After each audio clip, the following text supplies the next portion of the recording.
Hello, hello. This is Jeff Hansen in beautiful Silicon Valley, California. And this is Arvin Paredes in Los Angeles, California. You having a good day, Arvin? Yeah, it's going great. So we are your real estate team here. We're actually related, father and stepson. So it's a family real estate podcast here. You ready to get started? Let's do it. So today's topic is timely always, and it's how to get offers accepted. How to get offers accepted in this and any market. And with each of our podcasts, one of us proposed a topic. The other one doesn't know what it's going to be. In this case, it's Arvin that doesn't know, but he knows enough about the topic. That's why it's top of mind and spontaneous. So I was thinking of two elements of getting an offer successfully accepted. One is sort of preparing the offer, getting the offer ready, and the second is presenting it and the just the whole presentation process. Sound good? Sounds good. Are you pumped? Yeah, let's do it. So, and I don't know about you. My overview would be it's not like, and we both had a lot of success. I had a lot of success getting offers accepted, and with 15 offers, 9 offers, 12 offers, lots of offers, or when you're the only offer. So I think the advice we're going to share today applies in any market, whether there's multiple offers or not. Even if it's not multiple offers, the same kind of strategies apply to getting something in contract and accepted and good for your buyer. And I would say my theme is that it's not like there's this one thing you have to do to get an offer accepted. It's kind of doing a bunch of things effectively. And maybe more importantly, not doing a few things that can really screw it all up. That makes sense? Yep, makes sense. Because, and I'll just start with that. Let's start with the things not to do, right? Okay. Uh, I would say the key things that you don't want to do are number one, upset the listing agent, Yeah. which is really easy to have happen. Is I can say as a listing agent, it's really easy to get frustrated with buyers agents. My experience, sometimes they're too aggressively communicative, just asking question after question every hour. What's going on? Are there other offers? What's happening? Or there's no communication at all. You just have an offer that shows up in your email inbox with no communication at all. Both are a little strange and annoying. So don't upset the listing agent. What's your thought on that? I'm going to have to agree because as the listing agent, you do want to work with an agent who is going to be great to work with and someone who's not overbearing, but also communicative. Those are the best agents to work with. And over a transaction, it becomes even more important, especially when things go wrong or things start to go sideways or you're trying to negotiate over things, and someone that is a little overbearing is just irritating and annoying to work with.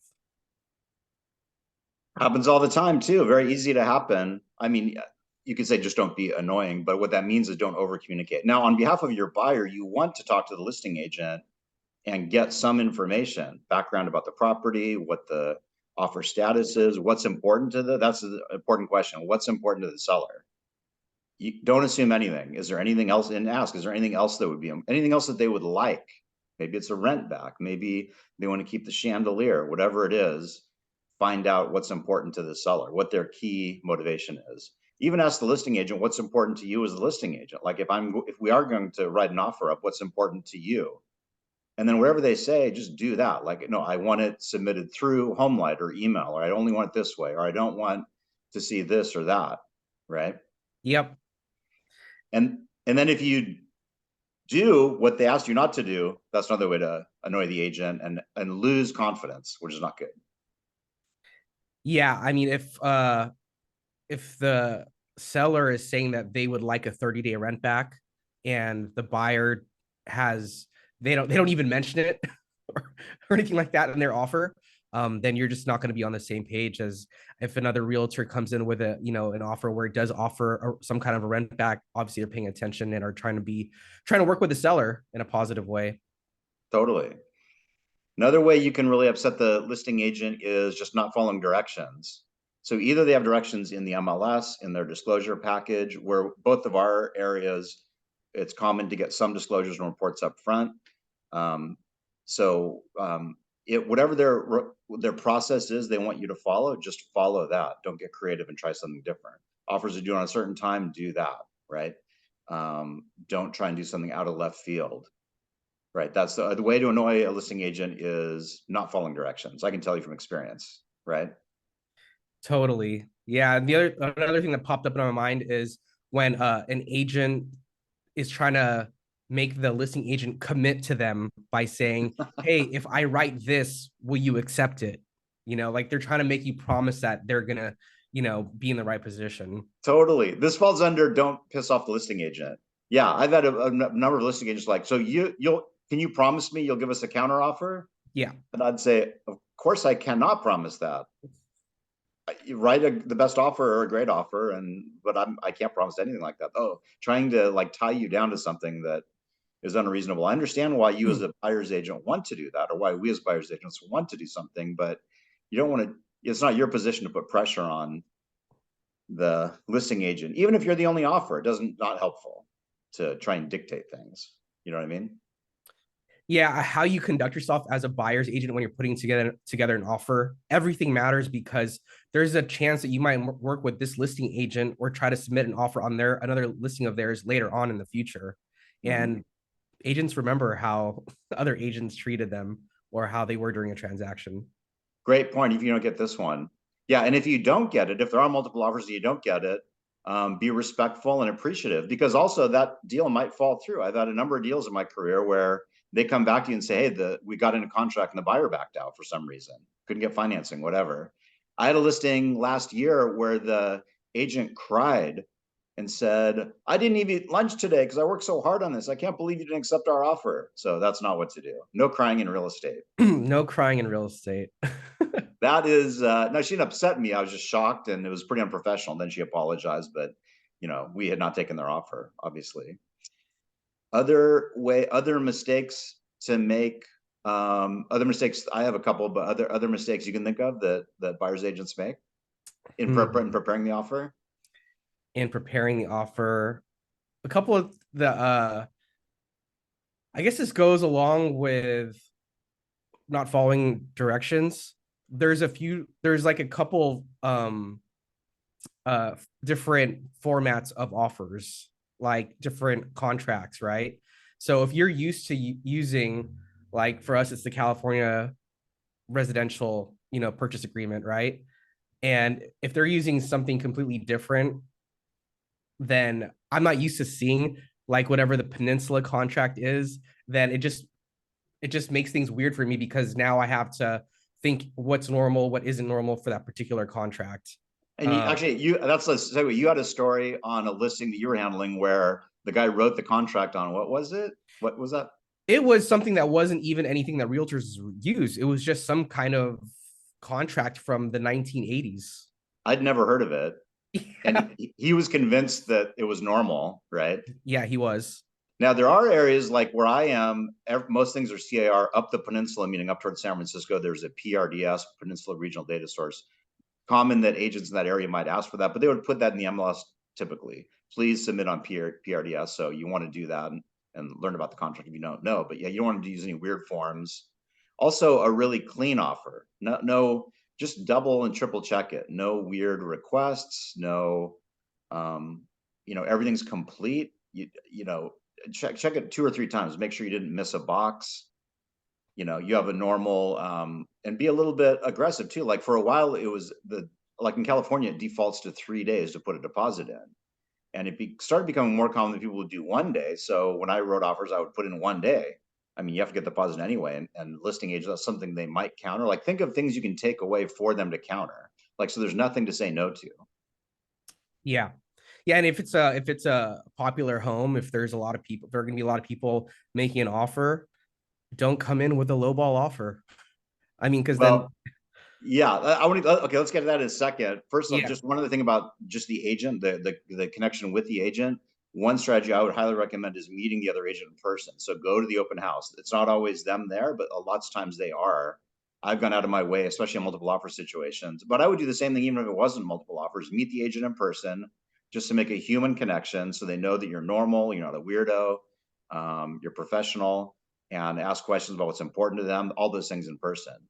But yeah, let's segue into what you're bringing up, which is how to write the optimal contract with your client. So you're saying don't write a bad offer. If it's competitive property, if competitive home, which is what we've dealt with the past few years, then writing something that's incredibly low it might just get tossed out. I mean, it'll get presented to a seller, but they might just be like, you know what, we don't even have to really pay attention to that. And you've kind of just wasted your time putting an offer package together at that point. And yeah, one way, it's all relative what's low or high. Some buyers just aren't going to do it. I would encourage each buyer, if it is competitive at all, write your best offer. There's no guarantee you're going to get a counter offer. Right. You know, if you're the only, if you're not competing with other people, I still would say, typically don't super low ball, but make a, what seems like a pretty strong offer if you want the house. Also, if buyers don't want to, some of it is education or motivation, or sometimes it's just not the right house. Like they don't want to write a strong offer because they're not just not in love with it. It's just not the right house. Yeah. Yep. And then I mean, the other things are your contingency timelines, right? Yeah, If this could it's be different nationwide. yeah, But that's yeah. we were in a market like in 2022 where people were doing no contingencies, which I think is quite uncommon in other parts of the country. But whatever, every place has potentially contingencies. I would say whatever you can do, try and make them as short as possible and reasonable without putting your client in jeopardy. Do a reasonable deposit, make the contingencies as short as possible. Don't ask And for for weird those, things. sorry to interrupt, but for any new agents that are watching this and listening to this, contingencies are a few different timelines on the contract that are kind of your ways out if you're a buyer, your ways out of the transaction. Right. Appraisal, financing, inspections, could be other things too, but Yeah. make them like our contract here defaults to 17 days, which is just a random number. It's too long. So even no matter what, I try and get it shorter because that's just something that's more attractive to the seller. Even if you're not competing, just you want to get a better price. But encourage them to make their best offers. So they have no regrets. If they don't get the property, well, at least they did their best, right? They made their best stab at it. Yeah. And then what do you think the keys are for presenting the offer? I mean, there were a few instances where I presented in person. Actually, you should probably ask the agent if it's okay to present in person first. A lot of times they're really busy. A lot of times they don't even want to meet you. That's just how they operate. It's kind of a crazy time now where sometimes you never really meet the realtor that you're working with on a transaction. So you just want to figure out what's the best way to present the offer. And yeah, I've had agents that want to like demand to present in person. I haven't had that happen lately, but that's annoying too if you really don't want that. Like don't demand anything, right? The way they Yeah. want it, do it the way that they want, right? Yeah, and I think what has become unethical but wasn't before is submitting a personal letter from your clients to the homeowner. Um, and so if that's a big deal, then maybe don't do that or ask them if it's okay to. I honestly don't even really know what the exact rule on it, but I have seen that it's not something that people do anymore. Well, that's a good example. I mean, as we're recording this, it's certainly not something that's illegal. Some brokers frown on it. If your broker frowns on it, don't do it. But if they are okay with it, I would ask the listing agent. I was going to submit a personal letter from my buyer. Is that okay? It always helps to have a personal connection. And then when you're presenting it, you want to have everything complete. So here it's common that you include proof of funds, it's almost mandatory. Proof of funds, a pre-approval letter, complete all the contract complete. If there are contingencies removed, include the partial or full contingency removal. And then having signed all the reports and disclosures. That's what's common here. That's something that a lot of agents don't do. I see on offers that come out of my listings. That's like, geez, we have to get this after the fact. I just got in contract on a listing a couple weeks ago, and everything was done. They made an offer actually that was a little bit less than the asking price. They're not competing, but because everything was complete and tied up, it's like there's not really much. There's nothing to say no to, so we just accepted it. The agents don't want it because it takes time to get all the reports signed, right? But you're better off doing it and being complete, in my view, and it'll impress the listing agent. It makes everybody just more comfortable about everything. and just gives off the impression that you are on top of it. Other little things I would say is if you, usually it's by email now, if you email the offer, text them as well, just to confirm they got it. Sometimes there's a problem with email and they didn't get it, right? And then ask them what's your situation? When are you gonna be looking at offers? You know, what's your time frame? And then don't bug them too early. But if they say we should have an answer later this afternoon, you know, maybe just ping them a quick text. Hey, how are things looking? Another big key here is being available. I know you have other appointments, you have things going on, but if you read an offer for the next few hours, you want to be aware if your phone's ringing, you probably want to answer it because that can make the difference, especially in a competitive situation where it's a quick call. Hey, we like your buyer, but do you think to do this or do that? And if you're not available for a while, it could be your buyer might just miss out. Yep. And one bonus tip also is if you've worked with your buyer's lender, if you've worked with them before, if you have a good relationship with them, I would highlight that to the listing agent saying you have had many successful transactions with this particular lender, how qualified your client is with this lender, and let them know that the lender might be giving them a call a little later today to discuss that financial profile and the quality of the pre-approval for that buyer. Yeah, definitely ask the lender to call the listing agent.